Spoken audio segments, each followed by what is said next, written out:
Olá pessoal, sejam bem-vindos ao canal Dev Pistola. Hoje nós iremos continuar falando sobre algoritmo, mas antes vamos para a nossa revisão. Na aula passada, nós vimos que algoritmo é uma sequência de comandos ordenados de forma a resolver um problema ou realizar uma tarefa específica. Vimos que softwares são formados por um conjunto de algoritmos coesos que juntos resolvem um problema mais complexo ou entregam uma função mais ampla. E vimos algumas premissas para se escrever um bom algoritmo, como ser específico na função do algoritmo, de modo que ele resolva um único problema da forma mais independente possível. Escrever comandos simples e fáceis de entender, para que você saiba exatamente o que cada comando faz, e que é muito importante ficar atento aos detalhes, pois erros bobos podem criar uma grande falha no seu software. Seguindo o exemplo da aula passada, nós iremos escrever o nosso primeiro algoritmo baseado nesta receita de ovo frito. Eu peguei esta receita no site de uma apresentadora que é famosa por ensinar as receitas de forma prática. Vamos lá. A receita fala sobre os ingredientes: um ovo, uma colher de chá de azeite ou óleo e sal e pimenta a gosto. O modo de preparo tem apenas 3 passos, apenas 3 comandos. O primeiro é: numa tigela pequena. Erro. Que tigela pequena? De onde surgiu essa tigela pequena? Ninguém falou sobre pegar uma tigela pequena. Ah, mas você precisa ler a receita antes de começar. Bem, não é assim que o algoritmo funciona. E na minha opinião, as receitas também não deveriam ser assim. Se a receita precisa de uma tigela pequena, então tem que avisar no início para pegar uma tigela pequena e não no meio da receita. Seguimos. Numa tigela pequena, quebre o ovo com cuidado para não furar a gema. Segundo passo. Leve uma frigideira. De novo, um objeto que é necessário para a execução da receita surgiu do nada. Continuando. Leve a frigideira antiaderente ao fogo baixo e regue com uma colher de chá de azeite. Com cuidado, transfira o ovo para a frigideira e deixe cozinhar. Lembra que eu falei sobre os detalhes? Então, para uma receita de ovo frito, usar a palavra cozinhar pode até não ter problema. Mas se estamos fazendo um ovo frito, então nós temos que deixar o ovo fritar e não cozinhar. Esses dois comandos são diferentes. São ações que geram resultados diferentes. E isso pode causar um erro no seu algoritmo. Por isso, de novo, fiquem atentos aos comandos que vocês escrevem. Continuando. Com uma espátula de silicone, vá puxando a borda da clara para perto da gema, para manter o formato arredondado do ovo. Terceiro passo. Assim que a clara começar a firmar, tempere com sal e pimenta a gosto e tampe a frigideira para o ovo terminar de fritar, mas a gema ainda ficar mole. Daí vem um comentário sobre o último comando e sirva a seguir. Um detalhe neste terceiro passo está na parte tempere a gosto. Isso é uma coisa que me dá preguiça em todas as receitas que eu leio, sério. Elas consideram que a pessoa que está lendo a receita sabe exatamente o que está fazendo. Ou, se eu estou seguindo uma receita de ovo frito, é porque eu não sei como se faz um ovo frito. Eu sei comer um ovo frito, não fazer. Daí, quando a receita fala a gosto, ela não leva em consideração que a pessoa não sabe qual é a quantidade de sal necessário para que o ovo tenha o sabor que ela gosta na hora de comer. É uma pitada? 2? A pessoa simplesmente não sabe. No algoritmo é a mesma coisa. Você não pode escrever um comando dizendo pinte a tela de amarelo. Existe uma quantidade enorme de tons de amarelo. Você precisa ser específico em qual tom de amarelo você quer que a tela seja colorida. Algumas linguagens de programação até possuem tons padrões para as principais cores, mas nem sempre é o que você quer. Neste caso do ovo frito, deveria ser algo do tipo: se você gosta com pouco sal, coloque apenas uma pitada de sal. Se prefere mais salgado, coloque 2 pitadas. Daí a pessoa testa. Se não ficar do agrado, ela ajusta a receita da próxima vez. Vejam como uma simples receita, com apenas 3 passos, pode se tornar um algoritmo cheio de falhas.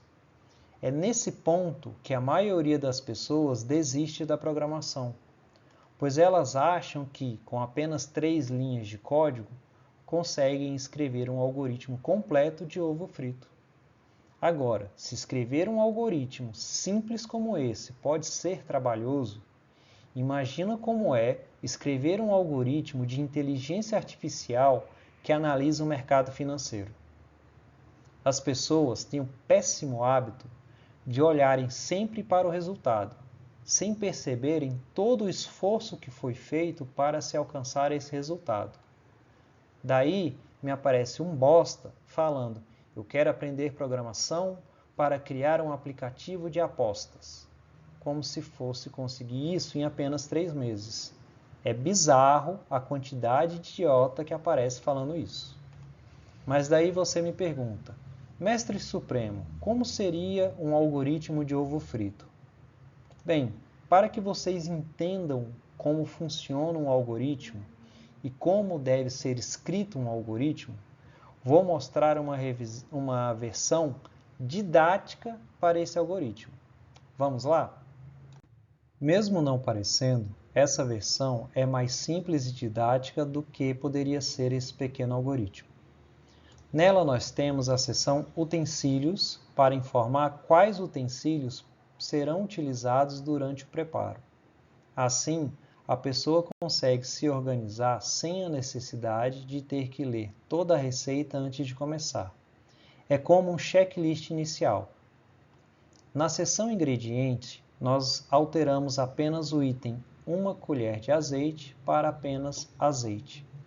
Pois não existe você pegar uma colher de azeite. Você pega o azeite e mede 1 colher na hora de colocar na frigideira.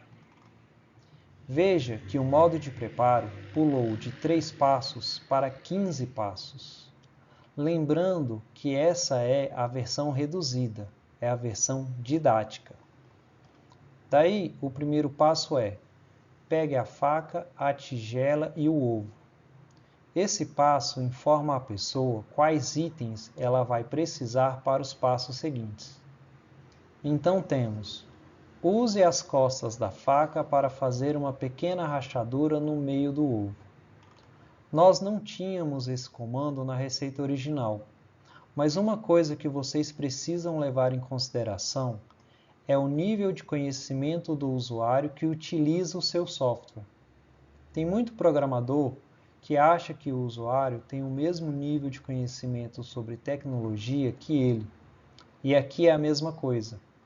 Quem sabe fazer um ovo frito sabe quebrar o ovo com facilidade, mas quem está aprendendo, muitas vezes não. Então, se existe uma técnica que pode ajudar a pessoa a quebrar um ovo, por que não ensinar? Isso ajuda na receita e, no nosso caso, deixa o seu software com uma melhor usabilidade.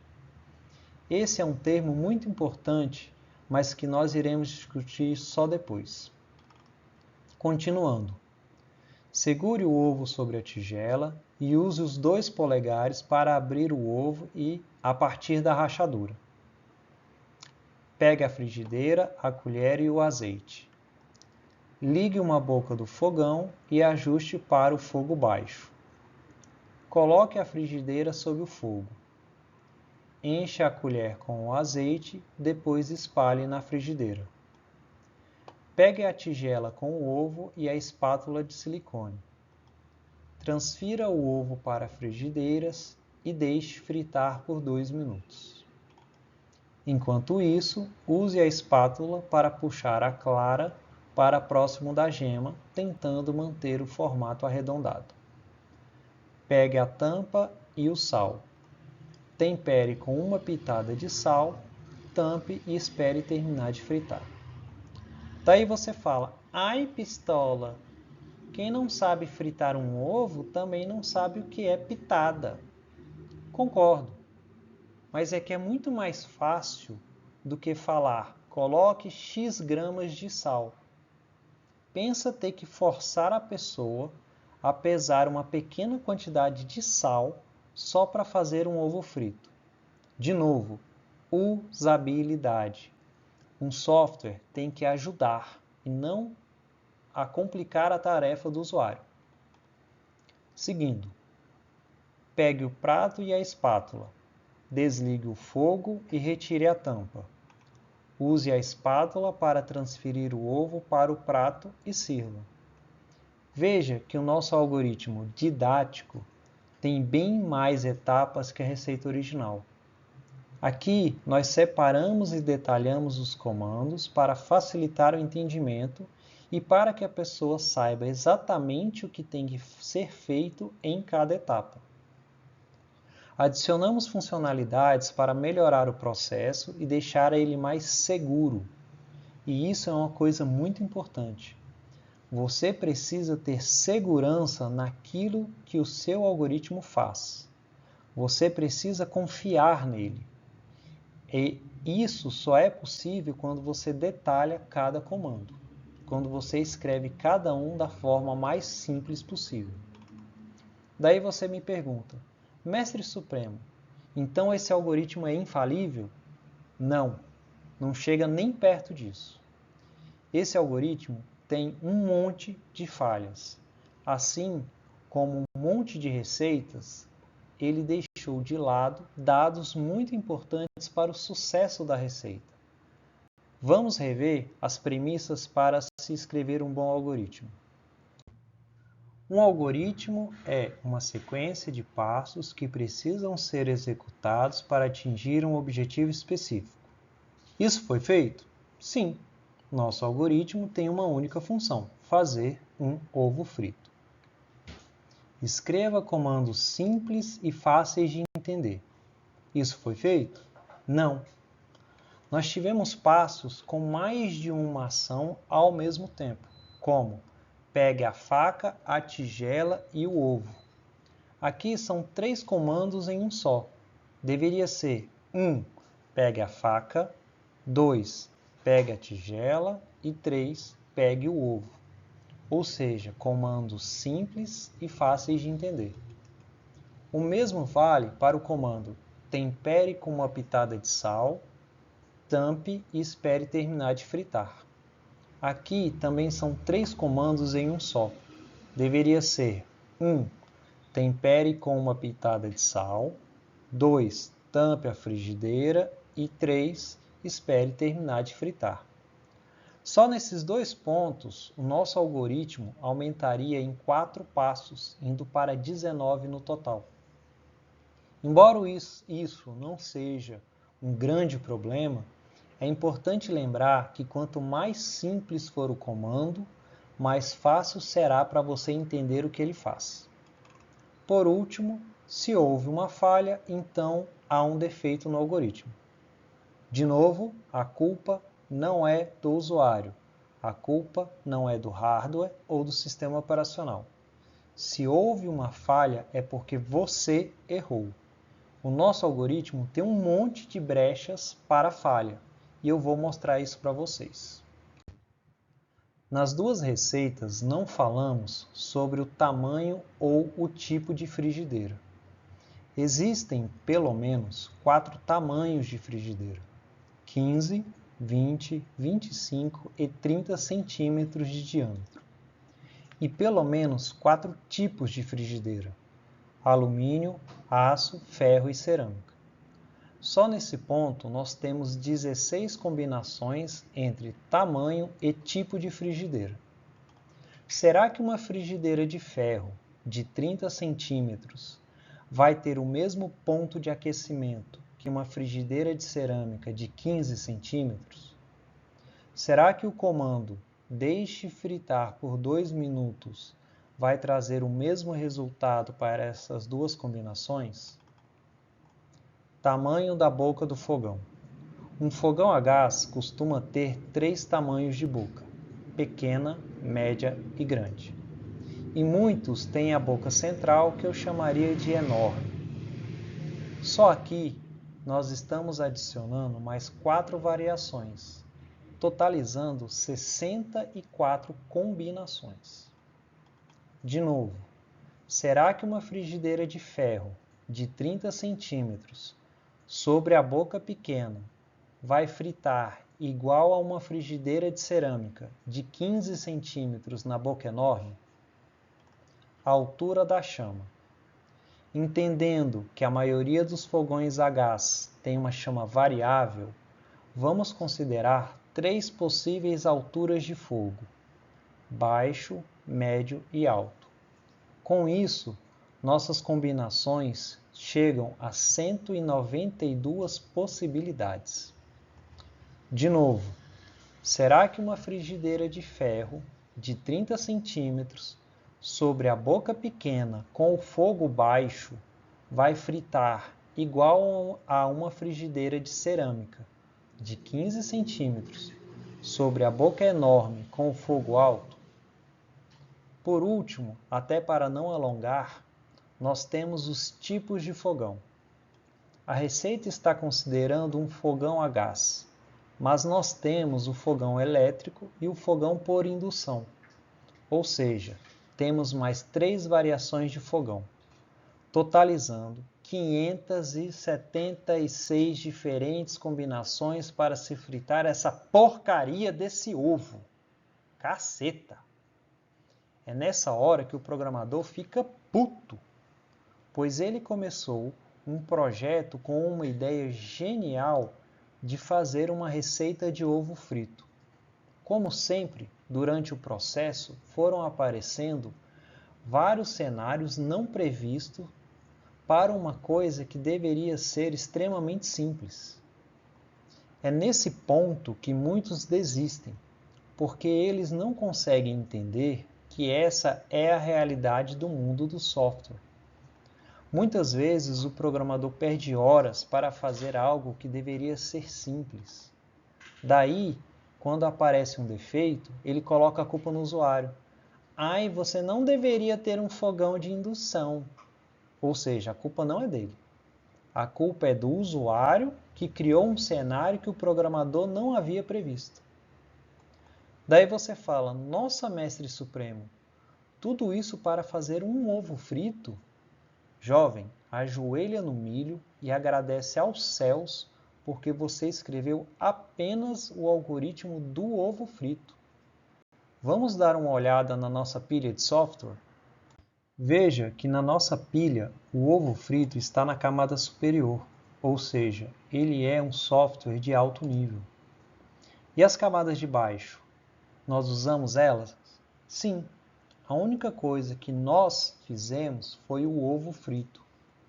Mas para fazer ele, nós usamos ferramentas que foram criadas por outras pessoas. Em nenhum momento nós tivemos que escrever comandos para a fabricação da frigideira. Você já parou para pensar sobre o processo de fabricação de uma frigideira? Ou sobre o processo de extração do alumínio? Provavelmente não. De certo, você acha que existe um pé de frigideira de alumínio, né? Pois bem, no nosso exemplo, os utensílios são middlewares. Eles nos ajudaram a executar o nosso algoritmo. Nós usamos ferramentas criadas por outras pessoas, softwares feitos por outros programadores. Ah, pistola, mas você disse que se eu posso tocar não é software, é hardware. Sim, gafanhoto. Mas aqui nós estamos usando um exemplo didático. O ovo frito também pode ser tocado, mas no nosso exemplo, ele é um algoritmo. Então, foca no conceito, beleza? Continuando. Na camada inferior, nós temos o fogão, que também pode ser visto como hardware. pois é sobre ele que os algoritmos são executados. Mas ele também tem um funcionamento interno que foi desenvolvido pelo fabricante, ou seja, um firmware. Desse modo, olhando para todos esses softwares trabalhando juntos só para entregarem um ovo frito, você percebe que o algoritmo do ovo frito foi o mais fácil de ser feito, o mais simples. Viram como o algoritmo é simples e complexo ao mesmo tempo? Ele é simples, pois nada mais é do que uma sequência de passos. Programar é escrever passo a passo o que o computador deve fazer. A complexidade está no fato de que você tem que considerar os diferentes cenários para evitar que haja falha. E o computador vai executar os passos exatamente do jeito que você escreveu. Beleza? Bem, é isso. Se ficou com dúvida, se vira. Problema seu. Beijo e até a próxima.